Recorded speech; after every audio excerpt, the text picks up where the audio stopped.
إليك وما كنت لديهم إذ أجمعوا أمرهم وهم يمكرون وما أكثر الناس ولو حرصت بمؤمنين صدق اللہ العظیم۔ سورہ یوسف کا درس آپ سماعت فرما رہے تھے۔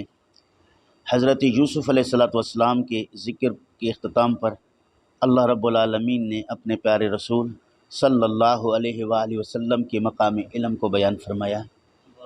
جیسا کہ آپ ابتدائی درس میں سن چکے ہیں کہ حضرت یوسف علیہ السلام نے خواب دیکھا، اس کا ذکر اپنے والد ماجد سے کیا۔ ان کے والد نے انہیں سختی کے ساتھ منع کر دیا کہ بھائیوں کو نہ بتاؤ کہ وہ تمہارے بارے میں کوئی چال چلیں گے، چونکہ شیطان انسان کا کھلا دشمن ہے۔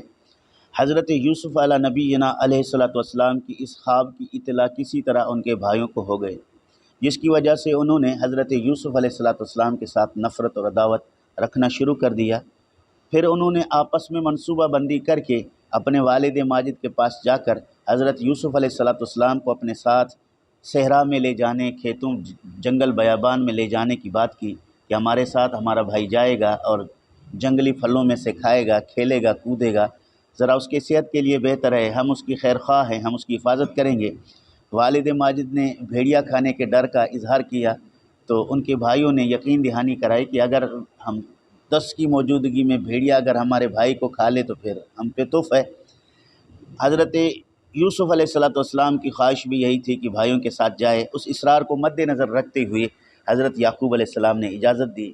پھر بھائیوں نے حضرت یوسف علیہ السلام کو لے جا کر ان پر تشدد کیا، آخر میں ان کو کنویں میں ڈال دیا اور ان کے کرتا اتار کر بکری کا خون لگا کے والد کے سامنے پیش کیا کہ یہ ہمارے بھائی کو بھیڑیا کھا گیا ہے اور ہم اس معاملے میں سچے ہیں۔ اس موقع پر حضرت یعقوب علیہ السلام نے صبر جمیل کرتے ہوئے شکایت رب ذوالجلال کی بارگاہ میں کی، اور دوسرے تیسرے دن ایک مسافروں کا قافلہ آ کر حضرت یوسف علیہ السلام کو کنویں سے نکالا۔ بھائیوں نے جا کے کہا کہ یہ ہمارا غلام ہے، ہم سے بھاگا ہوا ہے، لہٰذا ہم اپنا غلام بیچنا چاہتے ہیں، اس کو اگر آپ خریدو تو 20 کھوٹے درہموں کے عوض انہوں نے حضرت یوسف علیہ السلام کو بیچا۔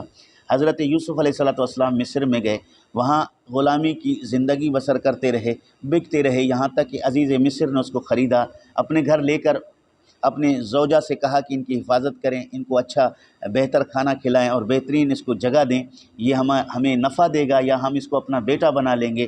جب حضرت یوسف علیہ السلام جوان ہوئے تو زلیخا نے اپنی داؤ پیچ سے انہیں ہر طرح گناہ کی طرف راغب کرنے کی کوشش کی۔ اللہ رب العالمین کے نبی وہاں اللہ کا برہان دے کر گناہوں سے محفوظ رہے۔ آخرکار الزام اور یہ بات کے پھیلنے کی وجہ سے انہیں عزیز مصر نے جیل میں بھیجا۔ حضرت یوسف علیہ السلام جیل میں گئے اور جیل کی صعوبتیں برداشت کرتے رہے، قیدیوں کے ساتھ دینی اخلاقی معاملات کو اپناتے رہے اور قیدیوں کو ان کے خواب کی تعبیر بتاتے رہے۔ آخرکار ایک خواب بادشاہ کو درپیش ہوا، اس کا ذکر قیدیوں نے بادشاہ سے کیا۔ بادشاہ نے حضرت یوسف علیہ السلام کو اپنے پاس بلایا، حضرت یوسف علیہ السلام نے اس کی تعبیر کی، انہیں جیل سے نکالا گیا، سرکاری عہدے پر اسے فائز کیا گیا، یہاں تک کہ اس نے وزیر خوراک کو پسند کیا۔ پھر قحط سالی ہوئی، قحط سالی کے بعد تمام لوگ آپ سے اناج لینے آئے، یہاں تک کہ ان کے بھائی بھی غلہ لینے کے لیے وہاں حاضر ہوئے۔ یوسف علیہ السلام نے پہلی نگاہ سے انہیں پہچانا، لیکن بھائی اپنے یوسف کو نہیں پہچان پائے۔ اس موقع پر حضرت یوسف علیہ السلام نے ان کی تکریم کی، انہیں اناج دیا، انہیں غلہ دیا، ان کے دیے ہوئے رقم کو دوبارہ ان کے بوروں میں ڈال کے واپس کر دیا۔ وہ اپنے والد کے پاس جا کر حضرت یوسف علیہ السلام کے اس بہترین نمونہ عمل کا ذکر کیا، اور یوسف علیہ السلام نے ساتھ میں کہا تھا کہ اپنے دوسرے بھائی بنیامین کو بھی لے کر آنا، اگر اسے نہیں لائے تو پھر غلہ بھی نہیں ملے گا اور تمہیں بادشاہ کے قریب آنے کی اجازت نہیں ملے گی۔ لہٰذا انہوں نے اصرار کر کے اپنے بھائی بنیامین کو لے کر آئے۔ حضرت یوسف علیہ السلام نے دسترخوان لگایا کہ دو ساتھ میں بیٹھیں، وہ 10 پہلے ہی تھے، 5 جوڑے بن گئے اور حضرت بنیامین کا کوئی جوڑا نہ تھا، وہ تنہا رہ گئے اور روتے ہوئے اپنے بھائی کو یاد کیا۔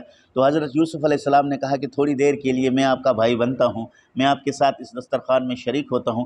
پھر حضرت یوسف علیہ السلام نے تنہائی میں اپنے بنیامین بھائی کو پوری حقیقت حال سے آگاہ کیا، انہیں بتایا کہ میں آپ کا بھائی ہوں، میں کسی طرح آپ کو یہاں رکوانے کی کوشش کروں گا، اپنے والدین کو بھی یہاں بلواؤں گا۔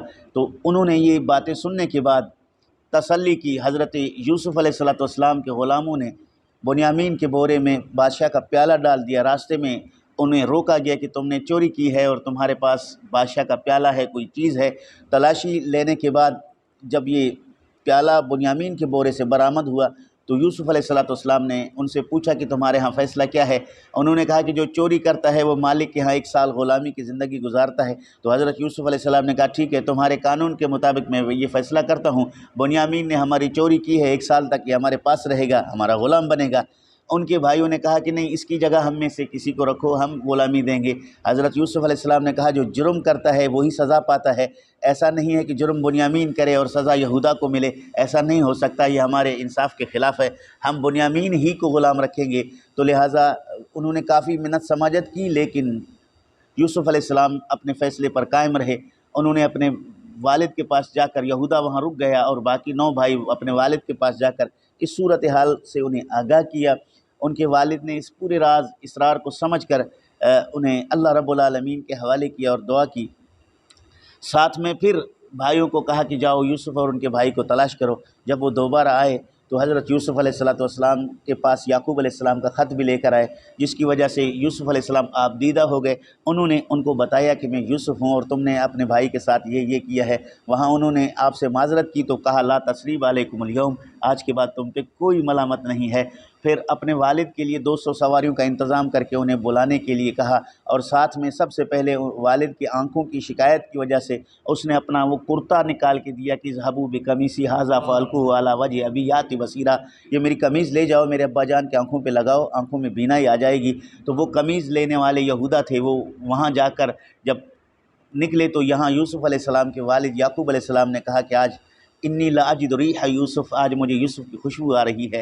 ان کے گھر والوں نے کہا کہ تو بہت پرانی باتیں کر رہا ہے، کہاں 40-45 سال کا عرصہ بیت گیا ہے، ابھی بھی یوسف علیہ السلام کی خوشبو کی بات کر رہے ہیں۔ انہی باتوں میں وہ خوشخبری سنانے والے آئے، یعقوب علیہ السلام کے آنکھوں کے اوپر یوسف علیہ السلام کا کرتا ڈالا، آنکھوں کی بصارت واپس آئی، اور پھر انہیں وہاں مصر میں یوسف علیہ السلام کی دعوت کا ذکر کیا گیا۔ وہاں پھر انہوں نے تیاری کی، 72 یا 73 افراد کا نفوس جو ہے وہاں پہنچا، شاندار استقبال ہوا۔ حضرت یوسف علیہ السلام نے اپنے والدین کو تخت پر بٹھایا، بھائیوں کو نیچے بٹھایا، پھر انہوں نے یوسف علیہ السلام کو سجدہ کیا۔ 24 سے 25 سال کا عرصہ بڑے خیریت کے ساتھ یعقوب علیہ السلام وہاں رہے، اور پھر وصیت کی کہ میرے انتقال پر مجھے شام میں میرے والد اسحاق کے پہلو میں مجھے دفنا دیا جائے۔ یوسف علیہ السلام نے اس پر عمل کیا، دوبارہ آ کر اللہ رب العالمین کا شکریہ ادا کیا۔ یہ سارے قصے کہانی کو بیان کرنے کے بعد رب ذوالجلال اپنے پیارے محبوب سے فرماتا ہے ذالک من انباء الغیب نوحیہ الیک، یہ غیب کی خبریں ہیں جو اللہ نے تیری طرف وحی کی ہے۔ یعنی یہ وہ باتیں ہیں جن کا تعلق غیب سے ہے، کسی کتاب میں، کسی تاریخ میں، کسی بندے کے ذہن و گمان میں نہیں ہے، یہ پورے حقائق کو اللہ رب العالمین نے بیان کیا ہے۔ وما کنت لدیہم، آپ اس وقت وہاں موجود نہ تھے، اذ اجمعوا امرہم، جب وہ اپنے اس کام پر متفق ہوئے، وہم یمکرون، اور وہ حضرت یوسف علیہ السلام کے بارے میں چال چلنے لگے۔ اے محبوب، جب ان کے بھائیوں نے وہاں چال چلنے لگے، جو یہ واقعہ ہوا، جو یہ معاملات ہوئے، جو یہ دن گزرے، جو یہ کہانیاں بنی، ظاہری طور پر آپ کی ولادت نہیں ہوئی تھی، آپ وہاں موجود نہیں تھے، چونکہ صحیح حقائق وہی بتاتا ہے جو عین واقعے پر موجود ہو، موقع پر موجود ہو۔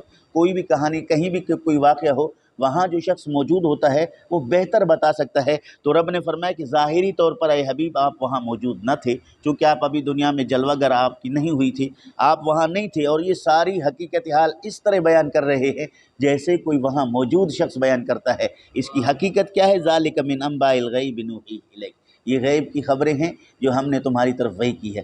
پتہ چلا کہ رسول کریم صلی اللہ تعالیٰ علیہ وسلم اللہ رب العالمین کے وحی کے ذریعے غیب کی خبر دیتا ہے۔ جو رسول کریم کے غیبی خبر دینے کا انکار کرے تو اس آیت کریمہ کا جواب کیا دے گا کہ نبی پاک نے یہ ساری کہانی بتائی جس کو اللہ رب العالمین نے غیب کی خبر کہا، تو اس کے غیب کے خبر دینے والے رب ذوالجلال ہیں، اور پھر عوام کو، لوگوں کو بتانے والے مصطفیٰ کریم ہیں۔ اگر کوئی یہ کہتا ہے کہ ہمارے نبی اللہ رب العالمین کی طرف سے غیب جانتا بھی ہے، غیب کی خبر دیتا ہے، تو قرآن کے مطابق وہ عقیدہ درست ہے، ٹھیک ہے، عین توحید ہے، ایمان ہے، نہ شرک ہے، نہ کفر ہے، کیونکہ ذاتی طور پر علم غیب کی کوئی بات نہیں۔ نوحیہ الیک، ہم نے تمہاری طرف وحی کیا ہے۔ اور پھر فرمایا کہ جب وہ جمع تھے اس مکر بازی میں، آپ وہاں نہیں تھے۔ وما اکثر الناس، بہت سارے لوگ، ولو حرصت بمؤمنین، آپ جتنا بھی چاہیں وہ ایمان نہیں لائیں گے۔ یعنی یہودی آپ سے پوچھ رہے ہیں کہ اگر یوسف علیہ السلام کے صحیح حقائق قصہ بیان کریں گے تو پھر ہمیں پتہ چلے گا آپ اللہ کے نبی ہیں، لیکن مصطفیٰ کریم نے یہودیوں کو پورا قصہ بتا دیا، مشرکوں کو پورا قصہ یوسف علیہ السلام کا بتا دیا جو سچ اور حق پر مبنی تھا، اس کے باوجود انہوں نے ایمان لانے سے انکار کیا۔ تو رب نے اپنے پیارے محبوب کو تسلی دی کہ آپ کا کام ہے انہیں دین بتانا، آپ کا کام ہے انہیں حقائق سمجھانا، اس پر آپ کو اللہ رب العالمین اجر عطا فرمائے گا۔ آپ نے دین کی تبلیغ میں کوئی کسر نہ چھوڑی، ہدایت دینا رب ذوالجلال کی ذات کے ہاتھ میں ہے، اللہ رب العالمین چاہے تو ان کو ہدایت دے، لیکن انہوں نے آپ کی طرف توجہ نہیں کرنی، یہ آپ کی بات سچا نہیں جانتے، اس وجہ سے یہ بدقسمت اور بدبخت لوگ کبھی بھی ایمان نہیں لائیں گے۔ آپ تو چاہتے ہیں کہ یہ سب کے سب مومن ہو جائیں، لیکن یہ اتنے غبی لوگ ہیں، یہ آپ کی باتوں کو ایک کان سے سن کر دوسرے کان سے نکالتے ہیں، چونکہ حقائق کو سننے کی ہدایت کی نیت سے وہ نہیں سنتے۔ ہدایت کی نیت سے اگر کوئی سنے، اس پر غور و فکر کرے، اس کو اللہ رب العالمین ہدایت دے دیتا ہے۔ ایک شخص صرف ایسے ہی بیٹھ کر وہ وقت ٹال دیتا ہے، تو یہاں وقت ٹالنے والے لوگوں کے لیے کہا گیا کہ آپ چاہیں تو ان کو ہدایت نہیں دے سکتے۔ اس کا یہ مطلب نہیں ہے کہ مصطفیٰ کریم کی تعلیم سے لوگ ہدایت والے نہیں ہوئے۔ ہزاروں لاکھوں لوگ آج ملک میں 1.5 ارب سے زیادہ مسلمان موجود ہیں، یہ مصطفیٰ کریم کی تبلیغ کا اثر ہے۔ قیامت تک دین اسلام پر لوگ قائم رہیں گے، یہ مصطفیٰ کریم کی تبلیغ کا اثر ہے۔ یہاں ان بدبختوں کا ذکر ہے جو نصیحت اور ہدایت کی نیت سے مصطفیٰ کی بارگاہ میں نہیں آتے، صرف مذاق کی نیت سے آتے، امتحان لینے کی نیت سے آتے، باتوں کا بتنگڑ بنانے کی نیت سے آتے، تو اللہ تعالیٰ جل شانہ ان کی نیتوں کی وجہ سے ان کو ہدایت سے دور رکھا تاکہ وہ جہنم کے ایندھن بنے۔ اللہ تعالیٰ جل شانہ عمل کی توفیق نصیب فرمائے۔